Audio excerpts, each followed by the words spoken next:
Hello everyone, welcome to my channel.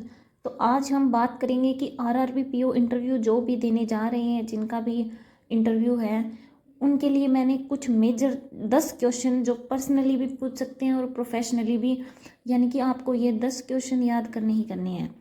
उन 10 question को मैं बता रही हूँ जो मुझे लगता है, या मैं मेरे इंटरव्यू पैनल जहाँ मैं इंटरव्यू की प्रिपरेशन कर रही हूँ, ज़्यादा पूछे जा रहे हैं, तो वही 10 क्वेश्चन मैं आपके लिए लेकर आई हूँ। तो सबसे पहले बात करते हैं कि पैनल मेंबर आपसे पूछ सकते हैं कि पीओ में क्या क्या क्वालिटी होनी चाहिए। तो आप मान के चलो भी 10 क्वालिटी आपको याद करनी है कि पीओ की क्या क्या होनी चाहिए।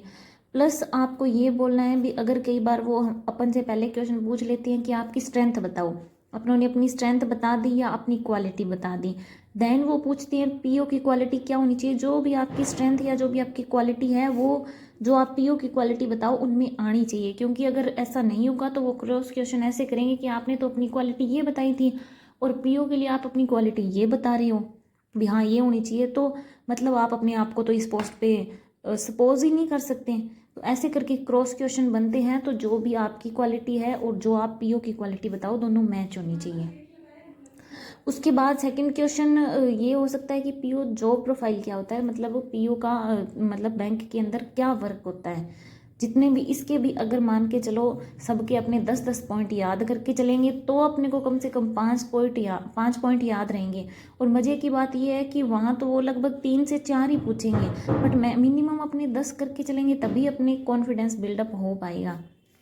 देन अगला क्वेश्चन बनता है, क्योंकि अपना ग्रामीण बैंक का एग्ज़ाम है, तो ये क्वेश्चन तो पुट होना मतलब जायज़ सी बात है कि आरआरबी के बारे में बताइए, या आरआरबी क्यों स्टेबलाइज हुआ, या आरआरबी किसने बनाया, कौन सी कमेटी ने बनाया, कब बनाया, कौन सा पहला आरआरबी था, इसका आपको पूरा नॉलेज होना चाहिए। देन आते हैं आरबीआई पर। आरबीआई के आपको सब्सिडरीज पता होनी चाहिए कि इसकी 5 सब्सिडरीज हैं। देन आरबीआई का वर्क पता होना चाहिए। आरबीआई जो भी रूल एंड रेगुलेशन जो भी बनाता है वो सब पता होना चाहिए। प्लस आरबीआई के गवर्नर का पता होना चाहिए, जो अपने 25वें गवर्नर है शक्तिकांत दास जी। और 4 जो डेप्यूटी गवर्नर है, चारों के नाम पता होने चाहिए। तो आरबीआई के बारे में भी आपको लगभग सारी जानकारी होनी चाहिए। देन नाबार्ड, जैसा कि अपने को पता है कि आरआरबी को सुपरवाइज नाबार्ड करता है। नाबार्ड फंडिंग प्रोवाइड करवाता है, रीफाइनेंसिंग करता है।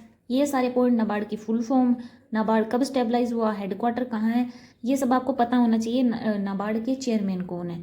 बेसिक से क्वेश्चन है, बट हाँ ये अपना अच्छा इफेक्ट डालेंगे पैनल मेंबर पर।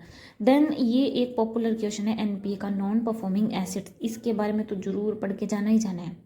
उसके बाद पैनल मेंबर का ये सबसे इम्पोर्टेंट क्वेश्चन बन सकता है फाइनेंशियल इंक्लूजन के बारे में, क्योंकि इस पर बहुत सारे क्वेश्चन उठते हैं। इसमें ही पीएसएल आ जाता है, प्रायोरिटी सेक्टर लैंडिंग, सब कुछ फाइनेंशियल इंक्लूजन पूरा पढ़ के जाना है।